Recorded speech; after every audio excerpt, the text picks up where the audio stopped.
Hello and welcome to our first video on differential equations. Before we get stuck into our new methods that we need to know for solving differential equations, we're just going to tap into the only method you need for A-level mathematics, which is the separation of variables, but we're going to apply this method to integrals which are going to contain further maths integrations. Okay, so very simple video, this one. There's nothing new really. A-level maths you should already know. And we have met the integrations. But let's just see this in action so we can get a feel for the differential equations. So this is a further maths one because we've got hyperbolic functions. That's fine. It's asked to solve this differential equation. We're not given any conditions, so it's going to be a general solution. And it's we can see it's separable. Okay, so we can separate the variables. So times by cosh y, times by dx, and then integrate both sides. We're going to end up with the integral of the cosine of y. The y is going to be equal to the integral of the sine of x dx.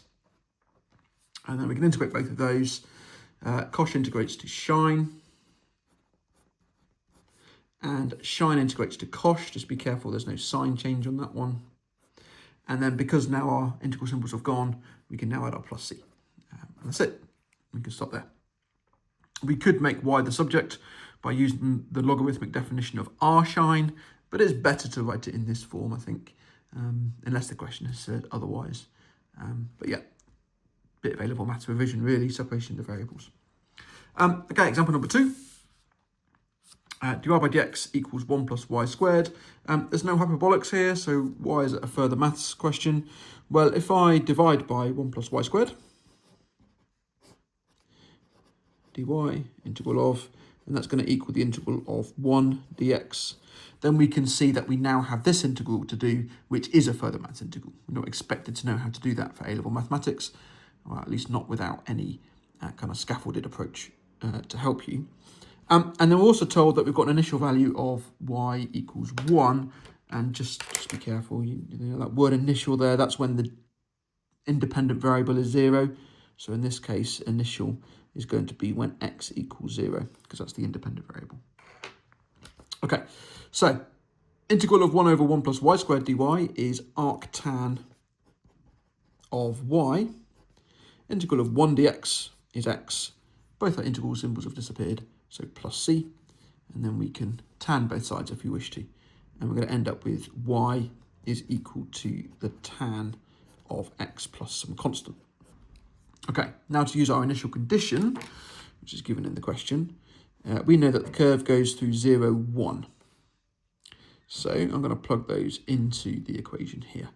I'm going to have arctan of 1, which is pi on 4, equals 0 plus c. So that's going to tell me that c is pi on 4. And then I can find the particular solution to my question. So therefore y is going to equal tan of x plus pi over 4. That's it. Okay. Yeah, simple as that. Nothing too out of the blue there. And then example number 3. A little bit more complicated one, but again, it's really not that difficult. So we've got a cubic times dy by dx. We've got it equal to 2x squared y plus 3xy. And we do need to separate the variables on this one. This is only defined for x is greater than 1. And then we've got a condition as well. We're told that y is 0 when x is 2. So we're going to be finding the particular solution to this differential equation. So separate the variables. We're going to divide both sides by y. That will get rid of the y's on the right-hand side. We're going to times by dx to bring that one up. And then we're going to divide by this cubic here. So we're going to end up with 1 over y dy, integral of, is going to equal 2x squared plus 3x, all divided by this cubic, which is x cubed minus x squared plus 4x minus 4. That's all times by dx and integrated. Okay, lovely. We're good so far. Now, looking at this, it's not obvious what to do. Well, actually, it is fairly obvious what to do once you've done a few of them. But, you know, to integrate this, we should recognize that we're going to need some kind of perhaps partial fraction to split them up into two or more integrals. So we've got a cubic on the bottom and a quadratic on the top, so it is a proper rational function, so that's not a problem. But we're going to need to factorise that denominator. So I go to equation solver on the calculator. It's a polynomial of degree 3. If I punch these coefficients into the calculator, it will tell me what the factors are. And it says the number 1, and then I've got 2 imaginary factors. And that's really what makes this a further maths question. I've got 2 imaginary ones. Not that I'm bringing in imaginary numbers into this, because I'm not, but it means that I'm going to end up with a quadratic that I can't factorise in the set of real numbers. So I'm going to end up with a quadratic still in the denominator. But x is 1, so it's going to be something over x minus 1. And if I factor out the x minus 1 from this cubic, I'm going to get x squared. I've got a minus 4 there, so it must end in a plus 4. I've got 4x. Well, perfect. I want 4x, so that's it. Okay, that's it factorised. So it's going to be a over x minus 1 for my linear factor, and then I've got an x squared plus 4, which is a quadratic factor, and because that's quadratic, I'm going to need it to be linear on top. So I'm going to have bx plus c, okay, or b plus cx, whatever. But that's the partial fraction decomposition that I need to be working with for the right-hand side, the fraction on the right-hand side. So multiplying out that denominator, I'm going to get 2x squared plus 3x on my left-hand side. That's going to be equal to a into x squared plus 4 plus bx plus c into x minus 1 on my right-hand side. And I like to equate the coefficients, but you could throw in 3 values of x if you wanted to. So coefficient of x squared, I've got 2 on my left. I've got a plus b on my right. Coefficient of x to the 1, I've got 3 on my left. Nothing there. I've got c minus b. And then x to the 0, I've got nothing on my left. I've got 4a, and then a minus c, and no b's. Okay, so this is the set of simultaneous equations that I'm going to solve. I'm going to jump back onto my GDC, but this time I'm going to go into the simultaneous equation with 3 unknowns, and I'm going to push these in. So I've got a plus b plus no c equals 2, no a minus a b plus a c is 3. I've got 4 a's, no b's, minus a c is nothing. And that gives me that. So I've got a is 1, b is 1, and c is 4.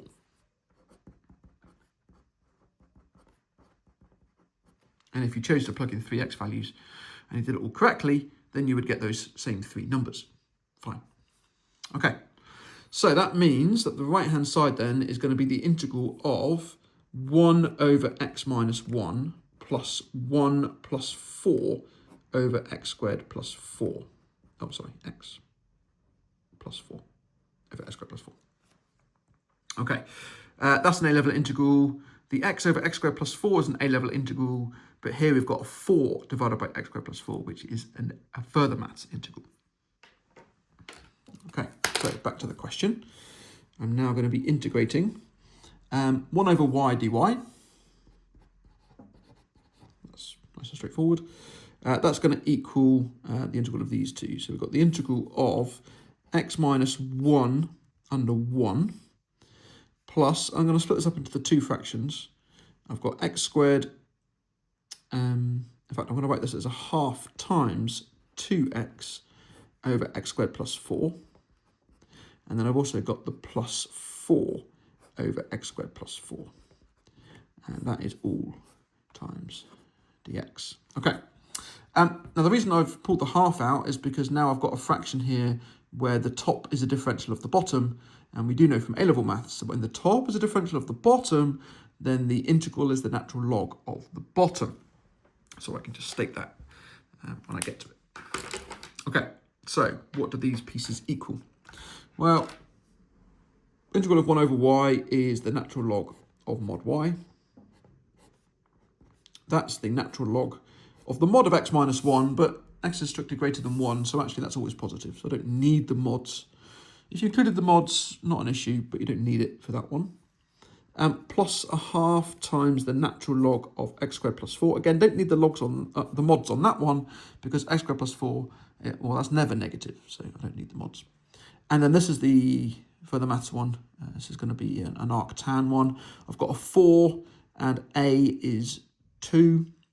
So we can check the formula booklet, but that's going to go to 4 over 2 out the front times the arctan of x over 2. And now all of my integral symbols have gone. So plus c. Okay, so that's the answer. I can now use my condition, which was given in the question. We are told that when x is 2, y is 0. So the curve goes through the point 2, 0.